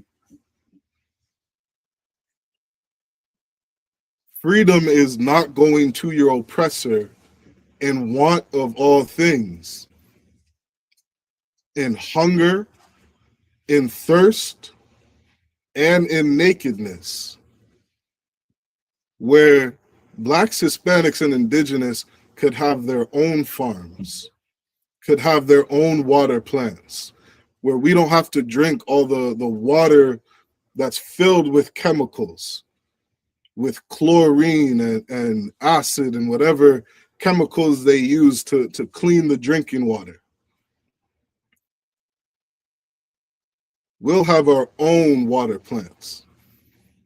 We'll have our own textile mills. We'll have our own malls where you can go, our own markets where you can go and buy things that are for us and by us. That's freedom.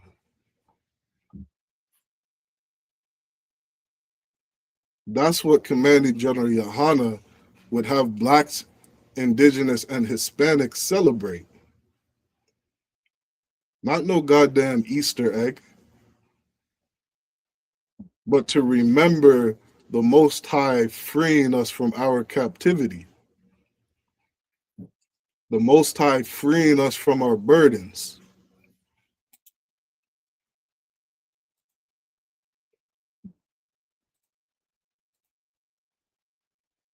To free us from our taskmasters.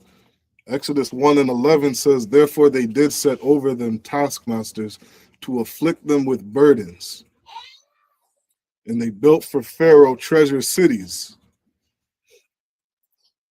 And that's exactly what we did in America. We built America up. We built treasure cities.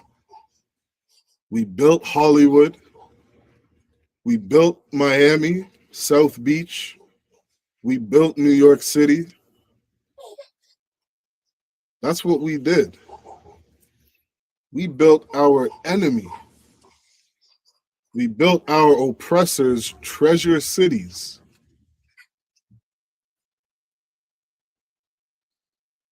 That's what we spend our time doing, building up Esau's kingdom.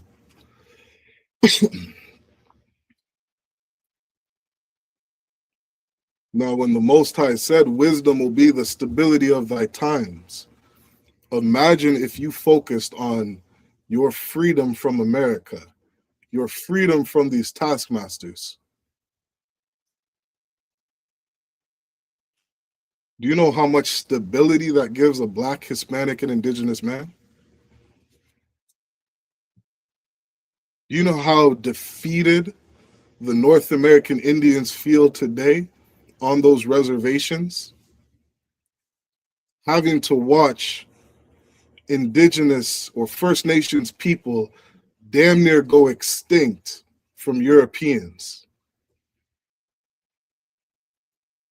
Indigenous were almost extinct because Europeans came over to North America and eradicated them. Do you know how defeating that is? And do you know how unstable that would leave a man to be, to know that he couldn't defend his loved ones? That the First Nation man couldn't defend all the people, all the family members that he had, that the black man had to watch over 100 million of his people not even make it to America because his oppressor was such a devil, because his oppressor was so good at killing, that we had to watch mass genocide on our people. That's very debilitating to a man. A man was created to defend. A man was created to protect.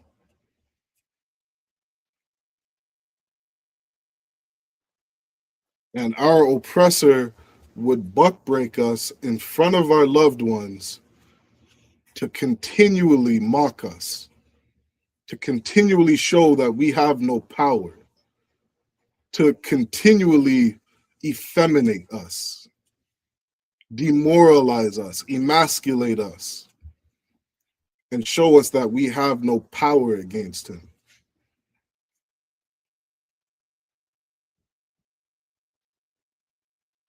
Easter is not going to give the black man his power back. Pasting chocolate eggs inside a church is not going to give the Hispanic man his power back. But you go down to Houston, Texas, April 4th.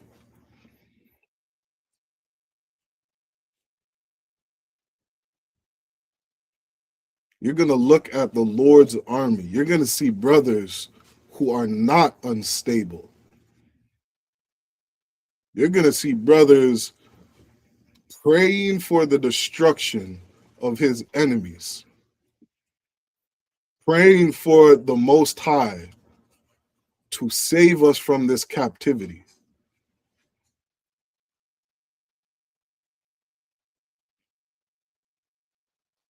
That's a beautiful thing,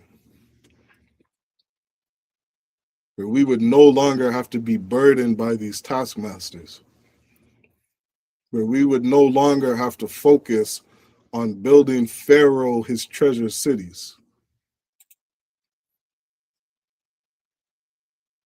Verse 12 says, "But the more they afflicted them, the more they multiplied and grew."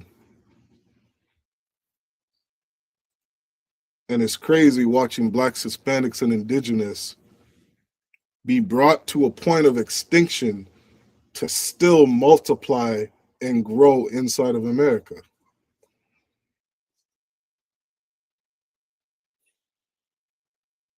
You unalive 100 million blacks and over 77 million indigenous. And here we are in 2026, still growing. You push abortion clinics in every ghetto and reservation inside of North and South Central America, and we still grow as a nation.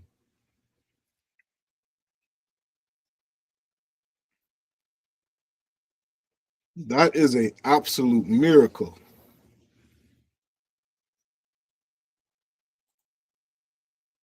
It says, "But the more they afflicted them, the more they multiplied and grew. And they were grieved because of the children of Israel." You know how much of a grievance it is to Europeans inside of America that we continue to grow?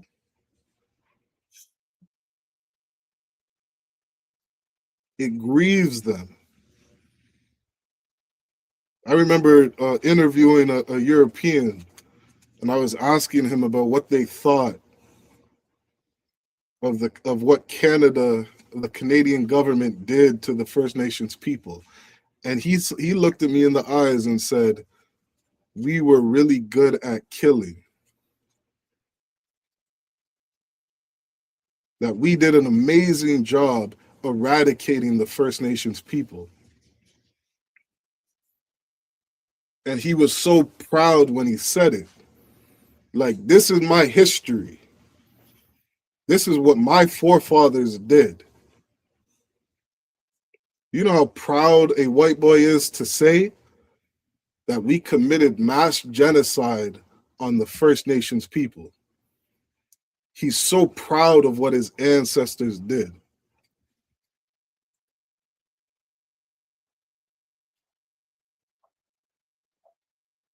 You did such a good job. How come we're still growing in number?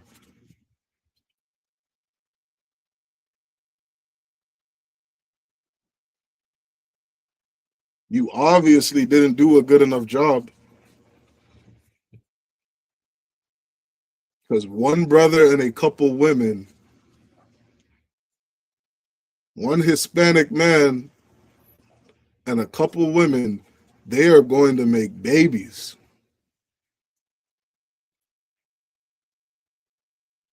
You should have killed us all. That's what Europeans should have done.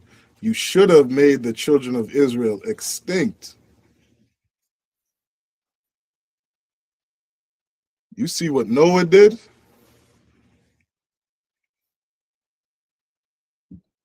Noah and his 3 sons, they repopulated the whole earth.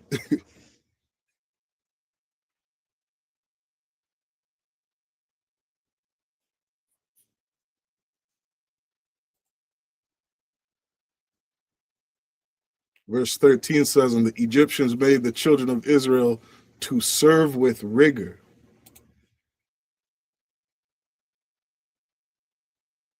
I remember watching a video of a sister speak on how rigorous they made the slaves work inside of America. They made us work with such rigor that our muscles would tear, the muscle ligaments would tear off of our bones from overexertion, from overexerting ourselves. That's rigor. Verse 14, and they made their lives bitter with hard bondage in mortar and in brick. Didn't we see inside that tomb? We saw us making bricks all over the walls of Egypt. Take a seat. All over the walls of Egypt, we were making bricks because the Bible is real. The Bible is real history.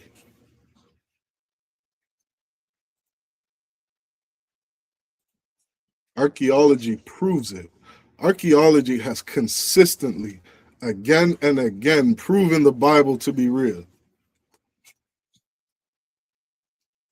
You think it's a fairy tale because of what your pastor taught. Your pastor taught you that a snake was walking around talking to a woman, convincing her to disobey her God. That's what your pastor taught you.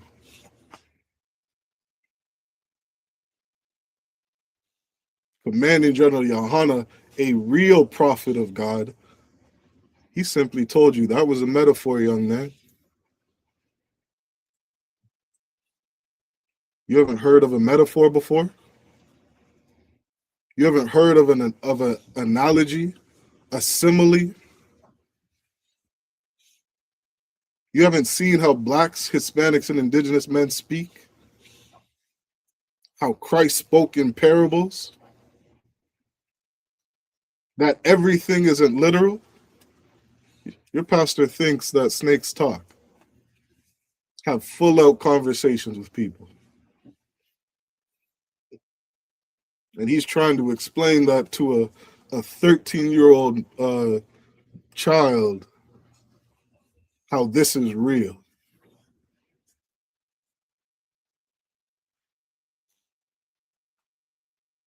Maybe it was just a metaphor, young man.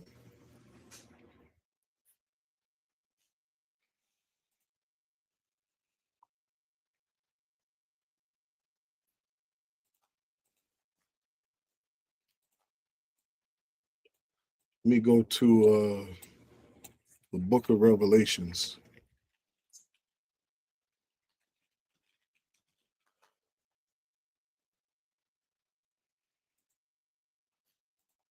Gonna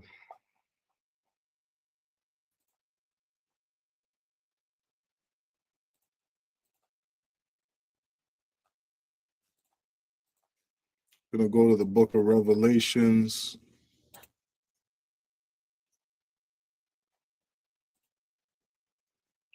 In 11 and verse 8.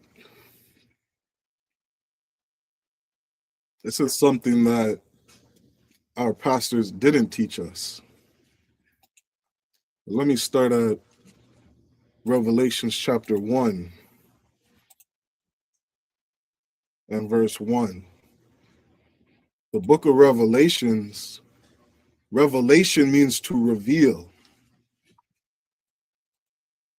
Revelations 1 and 1 says, the revelation of Jesus Christ, which God gave unto him, to show unto his servants things which must shortly come to pass. So what is the book of Revelations? The book of Revelations is a compilation of things that were being shown to Christ's servants. Tell me what pastor taught you this. These were things that were going to be revealed and things that were shortly going to come to pass, which means these are prophecies. These are things that haven't happened yet. That's what's in the book of Revelations. And he sent and signified it by his angel unto his servant John. So he showed an angel to show one of his servants, John, things that were going to come to pass.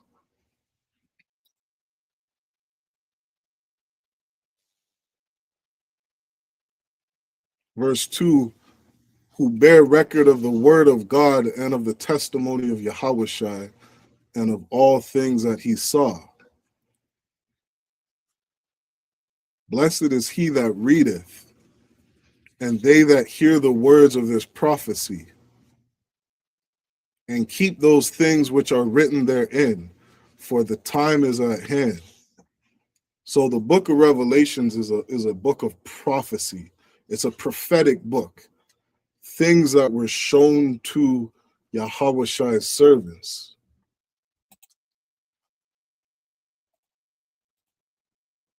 I'll jump back to Revelations chapter 11 and verse 8. It says, and their bodies shall lie in the street of the great city. This was a prophecy. This was something that was going to happen, which spiritually is called Sodom and Egypt, where also our Lord was crucified. So John saw something that was shown to him by an angel, that there would be a time where dead bodies would lie in a great city, which spiritually is called Sodom and Egypt, where also our Lord was crucified.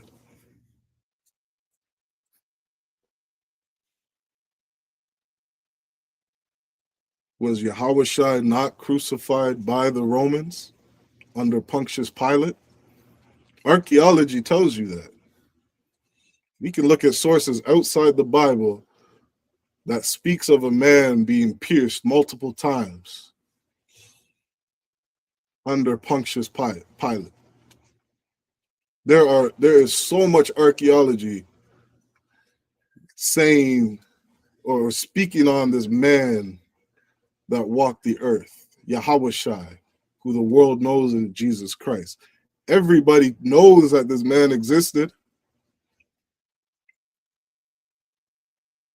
Let God be true and every man a liar. Don't let anybody tell you Christ wasn't real.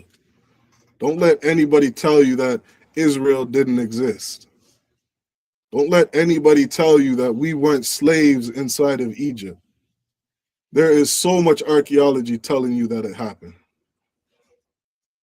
It's all over the earth. And in this place, it was called Sodom and Egypt. Spiritually. It's not literally Sodom, and it's not literally Egypt. It's a place that was spiritually Sodom and Egypt. What is Sodom known for? You disgusting sodomites are known for being LGBTQ. You just taught my son who's in kindergarten 2 weeks ago that a family can have two daddies. Lying to a 6-year-old boy. This place is Sodom.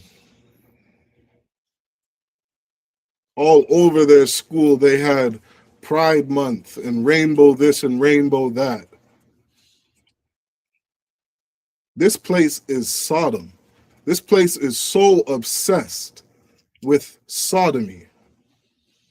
Everywhere. Man has to be with a man and a woman has to be with a woman. That is why you don't produce shit. You're not making babies. You can't tell me this place isn't spiritually Sodom. And spiritually Egypt. That word Egypt is a Greek word for bondage. You put blacks enslaved, you put Hispanics enslaved, you put First Nations enslaved for hundreds of years. You had us in slavery in Rome. You have us in slavery now inside of America, where these taskmasters burden us so heavily.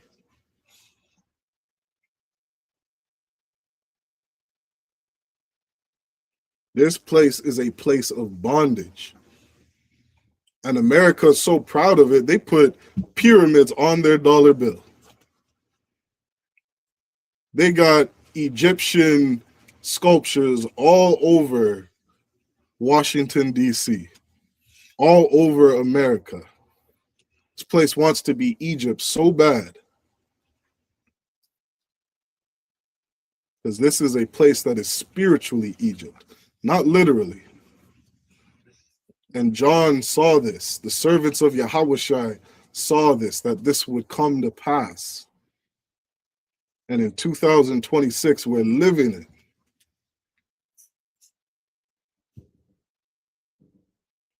Get to the Lord's Passover. Because in this place that is spiritually Egypt, we need salvation from.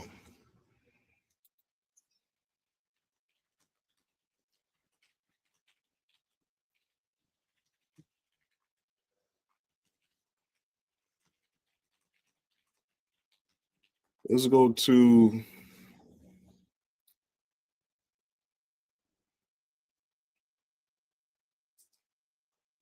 Jeremiah chapter 16 and 14. And then we'll end the class. End the class there.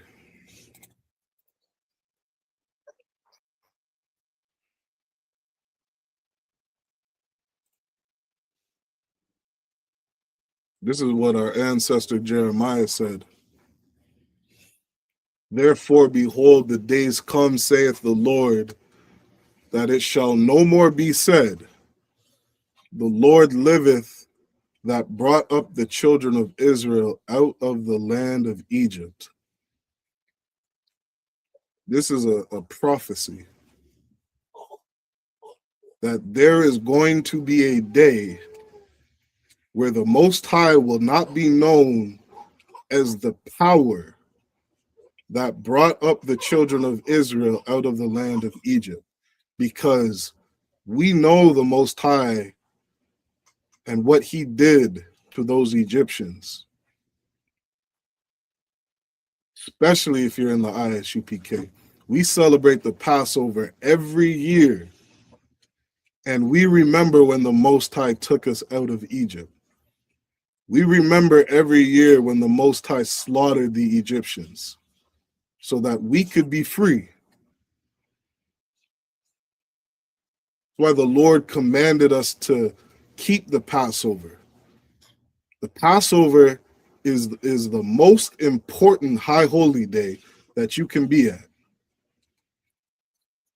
The Passover is not something you should ever miss.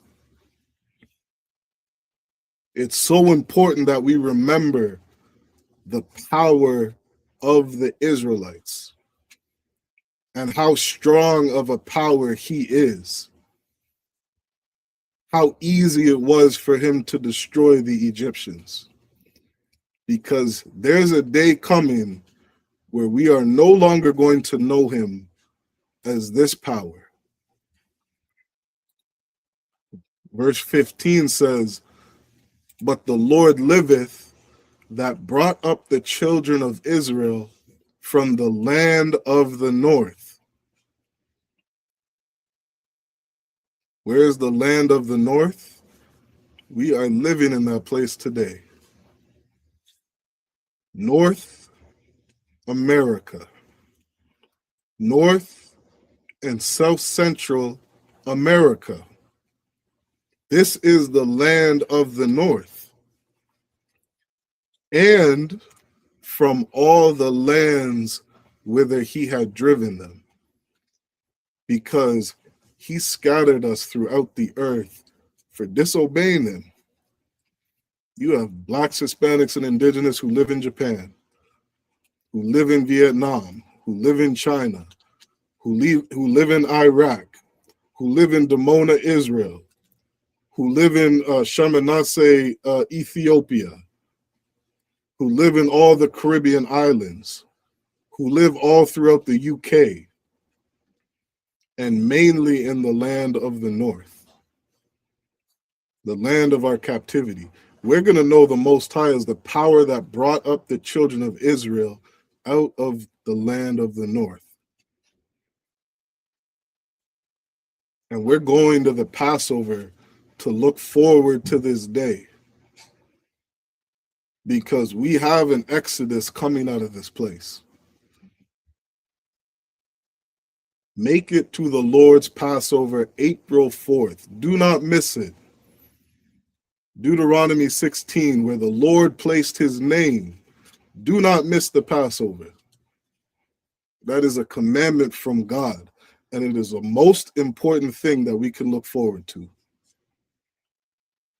where we no longer have to be oppressed by our taskmasters, where we no longer have to be afflicted with all these burdens, where we don't have to look to our oppressor in want of thirst and nakedness and hunger and in want of all things, but we could get that land, that promised land, flowing of milk and honey, where we could one day be free and receive that promise that was given to our forefather Abraham.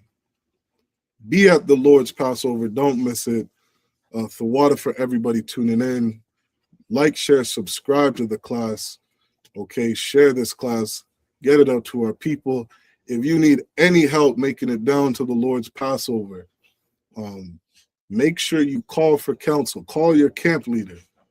Figure out how to get there, because this is the single most greatest event that you could be at every single year. This year in Houston, Texas, where the Lord placed his name, which is the ISUPK, under Commanding General Yohana, where this truth was born and brought back into the earth. The Israelite School of Universal Practical Knowledge. You would not know who your forefathers were if it was not for the Israelite School of Universal Practical Knowledge. And nobody out there can argue that or prove that to be wrong. Get in the ISUPK, the home of the truth. All camps are commanded to come back together. Not all this break-off bullshit. Get to the ISUPK. Blacks, Hispanics, and indigenous, you are all invited down there. Be there. It is a commandment from God. Lord allow I see you all there. All right. With that, I say shalom. Hey, listen, brothers and sisters, man, if you like what you hear, hit the subscribe button, man. Subscribe to this channel. And also, please go to isupk.com and pay your tithe. Drop me some cash so we can move around this planet like we need to, man, and do the things we need to do. Everyone west. Everyone west. Everyone west.